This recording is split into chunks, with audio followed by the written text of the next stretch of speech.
Hello students, एक बार फिर हम आपके साथ हैं। देखिए, आज स्टार्ट करते हैं हम केमिकल काइनेटिक्स। आपका नया चैप्टर स्टार्ट होगा आज, केमिकल काइनेटिक्स, जो कि आपका 4th चैप्टर है। अब देखिए, इसमें हम पहले तो हम जो चैप्टर नेम है उसका मतलब समझते हैं, इसका मीनिंग है क्या। आपको पता है केमिकल मीन्स यहाँ पर केमिकल रिएक्शंस,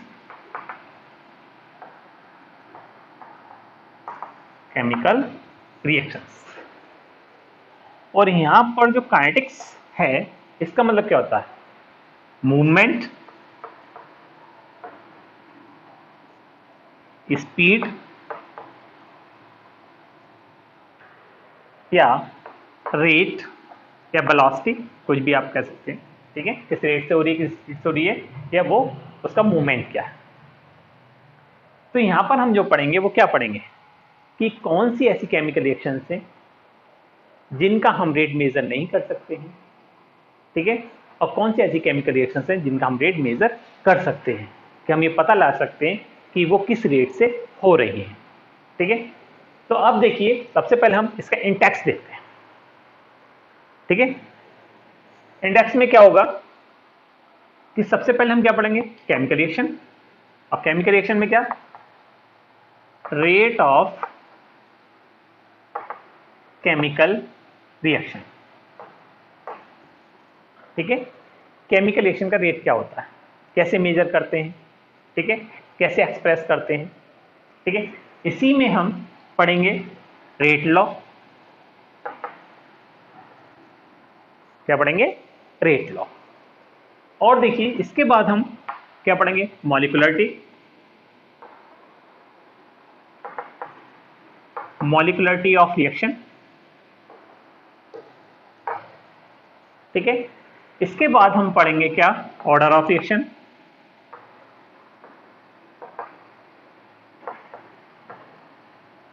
देखिए, जो मेन इंपॉर्टेंट पार्ट है इस चैप्टर का वो है आपका ऑर्डर ऑफ रिएक्शन। ठीक है, ऑर्डर ऑफ रिएक्शन में क्या पढ़ोगे, zero order reaction, zero order reaction. ठीक है, और फर्स्ट ऑर्डर रिएक्शन। और फर्स्ट ऑर्डर एक स्पेशल टाइप की रिएक्शन है आपकी सीडो फर्स्ट ऑर्डर रिएक्शन।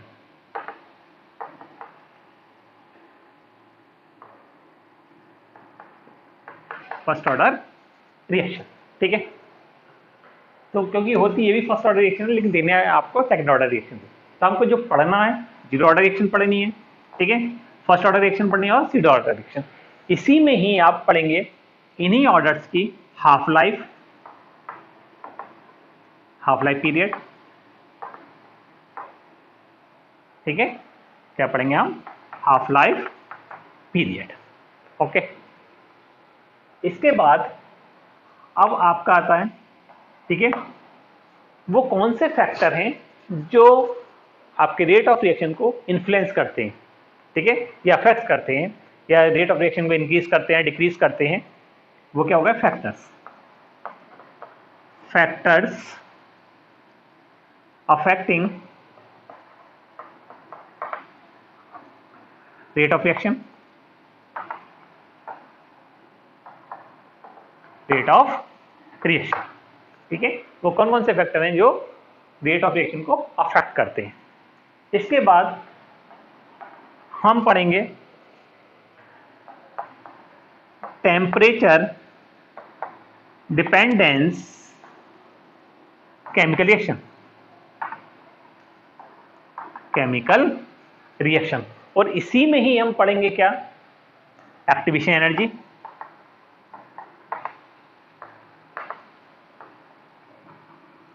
क्या पढ़ेंगे, एक्टिवेशन एनर्जी। और साथ में यहीं पर आप पढ़ेंगे आर्हेनियस इक्वेशन।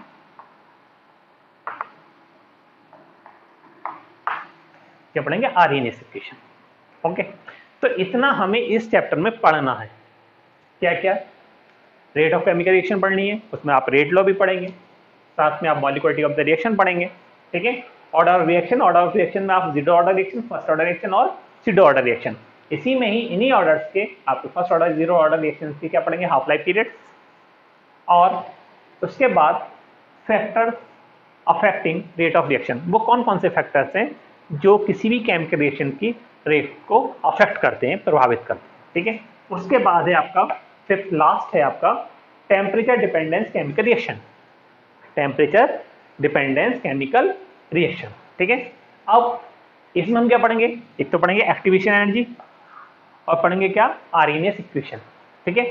और एक चीज और देखिए, इसी पोर्शन में जो एक्टिवेशन एनर्जी है, इसी पोर्शन में हम एक चीज और पढ़ेंगे, क्या, आपका इफेक्ट ऑफ कैटलिस्ट, ठीक है, इफेक्ट ऑफ कैटलिस्ट। और यहीं पर एक चीज और है आपकी, क्या, कोलिजन थ्योरी, कोलिजन थ्योरी, ठीक है। ये पोर्शन और इसमें है, वो इसे यहां पढ़ेंगे हम, ठीक है। तो यहाँ पर क्या एक्टिवेशन एनर्जी हो गई, आरएनएस इक्वेशन भी हो गई आपकी, आपका इफेक्ट ऑफ कैटलिस्ट, कैटलिस्ट के क्या है इफेक्ट रहते हैं रेट ऑफ रिएक्शन पर, ठीक है। और साथ में कोलिजन थ्योरी, ठीक है, किस तरीके से जो रिएक्टेंट्स मॉलिक्यूल कोलाइड्स करते हैं और प्रोडक्ट्स में कन्वर्ट होते हैं। तो हम ये एक आपका मतलब पूरे चैप्टर का एक समरी है कि हम इसमें क्या क्या पढ़ना है, ठीक है। तो सबसे पहले हम स्टार्ट करते हैं क्या, रेट ऑफ केमिकल रिएक्शन, ठीक है। देखिए रेट ऑफ केमिकल रिएक्शन, ठीक है। अब मैं बात कर रहा था ऐसी कौन सी केमिकल रिएक्शंस हैं जिनके हम रेट मेजर नहीं कर सकते हैं, या तो वो रिएक्शन जो बहुत तेजी से हो रही हो, ठीक है, वेरी फास्ट हो, ठीक है, या जो वेरी स्लो, जैसे जितनी भी आयनिक इक्वेशन होती है, कौन सी, आयोनिक इक्वेशन, जितनी भी आयोनिक इक्वेशन होती हैं वो सारी फास्ट रिएक्शन होती हैं, ठीक है, बहुत तेज स्पीड से होने वाली रिएक्शन होती है, तो उस केस में हम मेजर नहीं कर सकते। जैसे देखिए, जैसे ये आपका NaCl plus AgNO3 arrow AgCl plus NaNO3, ठीक है, ये आपका व्हाइट प्रेसिपिटेट होता है, ठीक है, होता है व्हाइट प्रेसिपिटेट। तो ये आयनिक इक्वेशन है, ठीक है, ये बहुत तेजी से होती है। तो जितनी भी आयनिक इक्वेशन होती हैं उन इक्वेशंस का आप रेट जो है वो मेजर नहीं कर सकते, ठीक है। और इसके अलावा देखिए ऐसी रिएक्शन जो बहुत स्लो स्पीड से हो रही है, जैसे रस्टिंग ऑफ आयरन,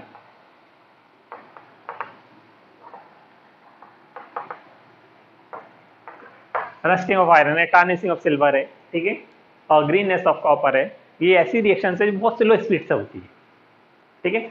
तो इन जो बहुत वेरी स्लो, मतलब आपका क्या है, ये कैसी है, वेरी स्लो स्पीड या रेट, ठीक है, और ये आपका वेरी फास्ट स्पीड, ठीक है। इनका रेट बहुत अधिक होता है, इनका रेट बहुत कम होता है, ठीक है। जो बहुत तेजी से होती हैं उनका भी आप रेट ऑफ रिएक्शन मेजर नहीं कर सकते, और जो बहुत स्लो स्पीड से होती है उनका भी आप मेजर नहीं कर सकते, ठीक है। और करते किसके, देखिए जो रिएक्शन, जो आपकी केमिकल रिएक्शन कौन सी होती है, मॉलिक्यूलर केमिकल रिएक्शन, जो मॉलिक्यूलर केमिकल रिएक्शंस होती हैं उनका आप रेट मेजर कर सकते हैं, ठीक है। मॉलिक्यूलर रिएक्शन मतलब ऐसे मॉलिक्यूल जिनमें कोवैलेंट बॉन्ड्स होते हैं, जिनमें कोवैलेंट बॉन्ड होते हैं, और ये आपकी किस रेट से होती है, मॉडरेट रेट से होती है, मॉडरेट रेट से होती है, ठीक है, मतलब न ज़्यादा स्लो होती है न ज़्यादा फास्ट होती है, ठीक है। तो एक मीडियम स्पीड होती है जिस पर हम उसका रेट को मेजर कर सकते हैं, वो रिएक्शन आपकी मॉडरेट रेट या मॉलिक्यूलर केमिकल रिएक्शन कहलाती है, ठीक है। अब देखिए रेट क्या है,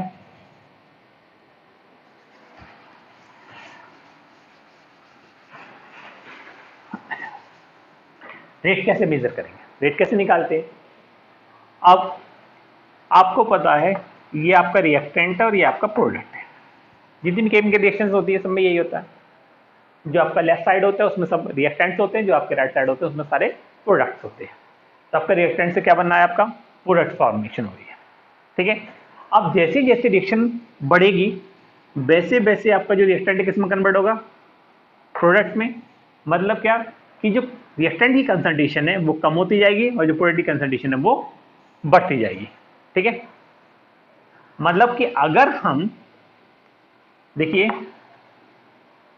rate of disappearance of R, ठीक है, rate of disappearance of R बराबर जो डिसअपियर हो रहा है उसका रेट क्या है, क्या होगा, decrease in concentration of R. जो आपका रिएक्टेंट है उसकी कंसंट्रेशन क्या हो रही है, डिक्रीज हो रही है। जैसे जैसे टाइम बढ़ रहा है वैसे वैसे कंसंट्रेशन डिक्रीज हो रही है। ठीक है, at given time, at taken time. ठीक है, देखिए जो जितने टाइम में इसकी कंसंट्रेशन डिक्रीज हो रही है, पर यूनिट टाइम जो कंसंट्रेशन डिक्रीज हो रही है वो क्या कहलाता है, आपका rate of disappearance of R. अब देखिए होगा क्या, मान लीजिए कि आपका जो R1 कंसंट्रेशन है एंड P1 कंसंट्रेशन है, ठीक है, एट टाइम T1। ठीक है, हरी बात समझ में। और देखिए जो आपका R2 कंसंट्रेशन है, P2 कंसंट्रेशन है एट टाइम T2। हरी बात समझ। पहले कंसंट्रेशन रिएक्टेंट की R1 थी जिस समय टाइम T1 था, फिर कंसंट्रेशन R2 हो गई जब टाइम T2 था। या आप ऐसे भी कह सकते हो जो आपका कंसंट्रेशन ऑफ प्रोडक्ट है P1 है वो कब है, जब टाइम T1 है, और P2 कब है, जब टाइम T2 है। ओके, तो अब यहां पर देखिए इसको ऐसे लिखिए, पहले कितनी थी R1, बाद में कितनी R2, तो ये आपका R2 minus R1, concentration of R2 minus concentration of R1 upon T2 minus T1। पहले जितना टाइम था उसमें से, मतलब बाद का जितना टाइम है उसमें पहले वाले में से घटा दीजिए। ठीक है, तो ये आपका क्या होगा डेल्टा टी, और ये क्या होगा डेल्टा आर। तो आपका delta r upon delta t, change in concentration आ गया। ठीक है, क्या आ गया, चेंज इन कंसंट्रेशन। अब ये क्या होगा delta t, change in time. अब देखिए आपको पता है जैसे जैसे आपका मान लीजिए पहले टाइम कितना था T1, कंसंट्रेशन कितनी थी R1, अब हो गया टाइम T2, कंसंट्रेशन कितनी हो गई R2। मतलब जैसे जैसे टाइम बढ़ेगा वैसे वैसे क्या होगी, कंसंट्रेशन कम होगी। इसका मतलब पहले ज्यादा थी बाद में कम हो गई। जैसे जैसे टाइम बीतेगा, जैसे जैसे रिएक्शन प्रोसीड होगी वैसे वैसे जो रिएक्टेंट की कंसंट्रेशन है वो कम होती जाएगी, मतलब R2 कम होगा R1 ज्यादा होगा। तो अगर हम देखिए R1 ज्यादा है R2 कम है, तो कम वाले में से ज्यादा घटा रहे हैं तो रिएक्शन के मतलब आपका जो आपका रिजल्ट आएगा वो किसमें आएगा, माइनस में। आ रही बात में, तो ये माइनस में आएगा आपका, डेल्टा टी किसमें आएगा, माइनस में।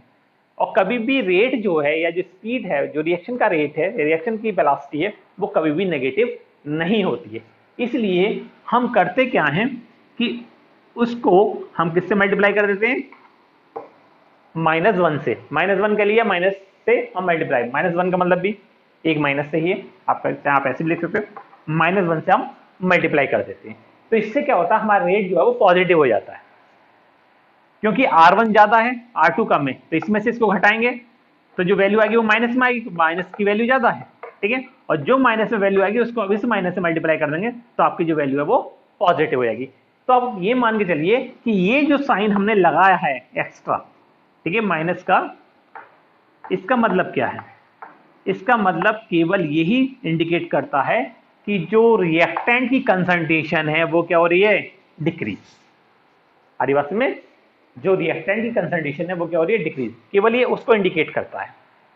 ठीक है, और इसके इंडिकेशन से एक चीज हमको और फायदा मिल जाता है कि जो रिएक्शन का जो रेट है वो हमको पॉजिटिव मिल जाता है। तो रिएक्शन का जो रेट होता है हमेशा पॉजिटिव होता है। ठीक है, तो ये क्या हो गया, rate of disappearance of reactant. और अगर हम, ठीक है, इसी में ही अगर आप देखिए अब क्या हो रहा होगा, ये तो हमने टर्म किसकी ले ली, कंसंट्रेशन की। अगर हम प्रोडक्ट टर्म लेकर देखें तो प्रोडक्ट की कंसंट्रेशन क्या हो रही है, इंक्रीज हो रही है। तो क्या हो जाएगा, इसको कॉपी कर लीजिए, ये स्क्रीनशॉट ले लीजिए, ठीक। देखिए अब क्या होगा, rate of appearance of product इसी में देख लीजिए, ठीक है। अब यहाँ क्या हो रहा है, जहां आपका डिक्रीज हो रहा है वहां क्या हो जाएगा, increase of concentration of product, time taken. अब यहाँ क्या होगा, जहां आपका R2 है वहां P2 हो जाएगा, और जहां आपका R1 है वहां क्या हो जाएगा, P1 हो जाएगा, ठीक है। अब P2 माइनस P1 क्या हो गया, डेल्टा P, क्या हो गया, डेल्टा P। अब यहाँ देखिए, यहाँ में साइन लगाने की जरूरत ही नहीं, क्योंकि आपको पता है जैसे जैसे टाइम मतलब गुजरेगा, मतलब जैसे जैसे रिएक्शन प्रोसीड होगी, वैसे वैसे क्या होगा कि जो आपकी कंसंट्रेशन है इसकी प्रोडक्ट की, वो इंक्रीज होगी। अगर देखिए ये T1 पर कंसंट्रेशन क्या है आपका P1, और T2 पर क्या है P2। तो अब देखिए जैसे जैसे टाइम गुजरेगा तो क्या होगा, P2 की कंसंट्रेशन बढ़ेगी, ठीक है, P2 की कंसंट्रेशन ज्यादा होगी, P1 की कंसंट्रेशन कम होगी। तो ज्यादा में से कम वाला माइनस कर रहे हैं, तो रिएक्शन किस में, आपका जो रिजल्ट आएगा वो किस में आएगा, पॉजिटिव आएगा। P2 ज्यादा है P1 कम है, तो P2 में से P1 घटाएंगे, ज्यादा में से कम वाला घटाएंगे, तो आपका जो आएगा वो पॉजिटिव आएगा। तो हम आप इसको ना भी दिखाओगे तो भी आप पॉजिटिव ही मानते हैं हम, ठीक है। और अगर हम प्लस का साइन लगा दें इसका मतलब क्या है, जैसे माइनस का साइन क्या इंडिकेट कर रहा था कि रिएक्टेंट की कंसंट्रेशन पर यूनिट टाइम डिक्रीज हो रही है, और यहाँ पर क्या है कि जो रिएक्टेंट की कंसंट्रेशन है पर यूनिट टाइम इंक्रीज हो रही है, ठीक है। जो प्रोडक्ट की कंसंट्रेशन है पर यूनिट टाइम क्या हो रही है, इंक्रीज हो रही है, ठीक है। तो इस तरीके से हम रिएक्शन का आपका जो रेट ऑफ रिएक्शन है वो निकालें। अब देखिए इसको हम, ये तो हो गया आपका। इसके बाद अगर कोई केमिकल रिएक्शन दे रखी है तो उस रिएक्शन का रेट ऑफ रिएक्शन कैसे लिखते हैं। सिंपल सा तरीका है, जैसे मान लीजिए AA plus BB arrow CC plus DD, एक केमिकल रिएक्शन है, ठीक है। ये रिएक्टेंट है, प्रोडक्ट है, और हमें अब करना क्या है, इस रिएक्शन का आपको केमिकल रिएक्शन मतलब रेट ऑफ केमिकल रिएक्शन लिखना है। तो कैसे लिखेंगे, देखिए जरा, ये क्या है, disappearance of A, disappearance of B, appearance of C और अपीयरेंस ऑफ D, ठीक है। तो क्या होगा, देखिए rate of disappearance of A, ठीक है, क्योंकि रिएक्टेंट है तो उसके रिएक्टेंट के रेट में क्या आता है, माइनस, रिएक्टेंट के रेट में क्या आता है, माइनस, ठीक है। अब देखिए क्या होगा कि अब इसमें जो स्टोइचियोमेट्री, देखिए ये जो आपके हम जो कोई भी केमिकल रिएक्शन बैलेंस करते हैं तो उसमें जो नंबर्स यहाँ लिखे होते हैं, ठीक है, वो स्टोइचियोमेट्रिक कोएफिशिएंट कहलाते हैं। क्या कहलाते हैं, स्टोइचियोमेट्रिक कोएफिशिएंट। तो ये स्टोइचियोमेट्रिक कोएफिशिएंट जो होते हैं इनको हम लिखते कैसे हैं, अगर हमें रेट लिखना हो तो इनको हम अपॉन में कर देते हैं, ठीक है। अब क्या होगा, ये हो जाएगा delta A upon delta T, ठीक है। तो क्या होगा, rate of disappearance of A। अब देखिए rate of disappearance of B, ये क्या होगा, माइनस, क्योंकि रिएक्टेंट है, 1 upon B delta B upon delta T, ठीक है। अब देखिए ये क्या होगा, अपीयरेंस ऑफ C, क्योंकि प्रोडक्ट है, ठीक है, ये फॉर्मेशन हो रही है, तो यहाँ ये भी लिख सकते हैं rate of formation of C। क्या होगा, प्लस प्रोडक्ट है 1 upon C delta C upon delta T. अब देखिए rate of appearance of D plus 1 upon D delta D upon delta T. ठीक है, देखिए ये इनके डिसअपीयरेंस के रेट हैं रिएक्टेंट्स के, ये प्रोडक्ट के अपीयरेंस के रेट हैं। और अगर हम रेट ऑफ रिएक्शन लिखें, ठीक है, रेट ऑफ रिएक्शन लिखें तो रेट ऑफ रिएक्शन क्या होगा? देखिए ये एक दूसरे के इक्वल होंगे। इक्वल क्या मतलब, जैसे देखिए यहां से स्टार्ट करिए, इनको उतार लीजिए, ये आपका delta A upon delta T equal to minus 1 upon B delta B upon delta T equal to plus, अब क्या देखिए यह है रिएक्टेंट, मतलब ये सॉरी ये प्रोडक्ट है, तो 1 अपॉन सी क्या हो जाएगा, delta C upon delta t plus मतलब equal to plus 1 upon D, ठीक है, delta D upon delta t. आ रही बात समझ में? तो ये केमिकल रिएक्शन है, रेट ऑफ केमिकल रिएक्शन।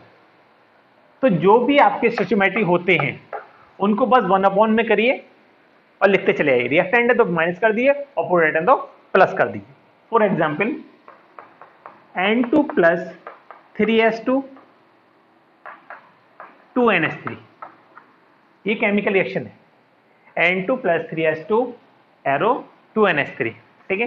तो कैसे करेंगे देखिए, इसको क्या होगा, rate of reaction, rate of reaction क्या होगी, यहां से स्टार्ट करिए, ये रिएक्टेंट है तो माइनस, तो ये स्टोइचियोमेट्रिक कोएफिशिएंट तो 1 है, ठीक है, तो क्या हो जाएगा delta concentration of N2 upon delta T equal to, देखिए ये भी रिएक्टेंट है, माइनस 1 अपॉन 3, देखिए स्टोइचियोमेट्री कहां गई, 1 अपॉन 3 क्या होगा आपका delta S2 upon delta T. Okay, आप देखिए इक्वल टू, ये है प्रोडक्ट और ये क्या है स्टोइचियोमेट्री, ठीक है, क्या होगा प्लस 1 अपॉन 2, प्रोडक्ट है प्लस आएगा 1 अपॉन 2 डेल्टा NH3 की कंसंट्रेशन अपॉन डेल्टा टी, ठीक है। तो इस तरीके से देखिए जो भी आपका कोफिशिएंट होता है वो उसको 1 अपॉन में लिख देते हैं। तो देखिए इसका, अब देखिए ये जो rate of disappearance of nitrogen है वो आपका 1 अपॉन 3, ठीक है, 1 upon 3 rate of disappearance of hydrogen के इक्वल होता है, ठीक है। वहीं आपका 1 upon 2 appearance, rate of appearance of nitrogen sorry ammonia के इक्वल होता है। तो हम किसी भी केमिकल रिएक्शन को इस तरीके से रेट लिख सकते हैं, ठीक है। इसके अलावा अगर कोई आयनिक इक्वेशन है, ठीक है, अगर देखिए कोई आयनिक इक्वेशन है, जैसे ये आपका 5 Br negative BrO3 plus 6Hin, और देखिए क्या बनेगा आपका, बन जाएगा 3 Br2 प्लस 6 H2O, 3 6 2 3 4 3 3 7 3H2, ठीक है। ये रिएक्शन है, ये आपका 5 ब्रोमाइड आयन है, ठीक है, ये ब्रोमीट आयन है, ठीक है, ये आपका H आयन है, और आपका 3 Br2 और आपका क्या बन गया 3 मॉलिक्यूल्स ऑफ वाटर। अगर इसका हमें रेट देखना हो, रेट ऑफ रिएक्शन देखना हो, तो क्या होगा, जैसे ये लिखा है वैसे लिखते जाइए। क्या रिएक्टेंट है, देखिए ये सारे रिएक्टेंट है तो इनके सबके रेट से पहले माइनस आएगा, और ये आपके प्रोडक्ट है इनके रेट से पहले प्लस आएगा। तो देखिए minus 1 upon 5 delta Br negative concentration upon delta T equal to minus, अब इसका लिखेंगे क्योंकि इसका एस्टिमेटिव 1 है, तो माइनस डेल्टा क्या हो गया BrO3 minus concentration upon delta T equal to minus 1/6 delta H ion concentration upon delta T equal to, ठीक है, क्या होगा प्लस, क्योंकि अब ये क्या प्रोडक्ट है, 1/3 delta Br2 concentration upon delta T equal to plus 1/3 delta H2O upon delta T, ठीक है। तो इस तरीके से हम किसी भी केमिकल रिएक्शन का रेट एक्सप्रेशन कर सकते हैं, रेट को एक्सप्रेस कर सकते हैं, ठीक है। तो ये आपका जो रेट केमिकल रिएक्शन है वो आपका यहीं तक कंप्लीट हो जाता है। इसके बाद देखिए रेट में आपका रह जाता है एक, ये भी 2 प्रकार के हैं आपके, एक आपका एवरेज रेट है और एक इंस्टेंटेनियस रेट है, ठीक है। वो आपको नेक्स्ट वीडियो में पढ़ाएंगे। आज हम यहीं इतना रखते हैं। और देखिए इसको अगर एक बार में समझ में ना आए, इस वीडियो को आप दोबारा देखिए और दोबारा देखें तो 101% आपकी समझ में आ जाएगा, ठीक है। और बाकी इसको रिवाइज करिए दोबारा से, और इसके अलावा जितने भी आपके इससे रिलेटेड रेट, एवरेज रेट से रिलेटेड जितने भी क्वेश्चन हैं आप वो कर भी सकते हैं, ठीक है, इन्हीं फार्मूले से। इसी को अगर आप रेट एक्सप्रेशन को देख कर ही इससे रिलेटेड जितने भी क्वेश्चन हैं एनसीईआरटी के वो आप कर सकते हैं, ठीक है। तो आज हम इतना ही रखते हैं, चलिए ओके।